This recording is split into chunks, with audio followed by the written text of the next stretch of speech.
আরে বেটা, তো তো তার মুই টাটা পাইতাম না, টাকা দে। আরে বেটা, আমার এখন কিরাম খারাপ সময় যাচ্ছে তুই জানিস?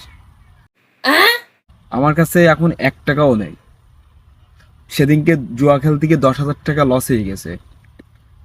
তার আগের দিন মদ আনতে গিয়ে 2 বোতল বিদেশি মদ আনতে গিয়ে টাকা বাস খাইছি। সে মদও ভালো মদ দিনি। এখন আমার কি অভাব, আমি চলতে পারছি নি। তুই জানিস তুই আমার কাছে এখন টাকা চাচ্ছিস? আব্বু শুনছেন? আমার পোলাই কি কয়?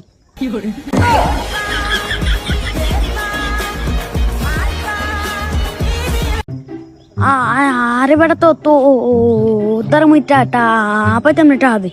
আরে বেটা, আমার এখন কিরাম খারাপ সময় যাচ্ছে তুই জানিস? আমার কাছে এখন 1 টাকাও নেই। সেদিনকে জুয়া খেলতে গিয়ে 10,000 টাকা লস হয়ে গেছে। তার আগের দিন মদ আনতে গিয়ে 2 বোতল বিদেশি মদ আনতে গিয়ে টাকা বাস খাইছি। সে মদও ভালো মদ দিনি। এখন আমার কি অভাব, আমি চলতে পারছি নি। তুই জানিস তুই আমার কাছে এখন টাকা চাচ্ছিস? আব্বু শুনছেন? আমার পোলাই কি কয়?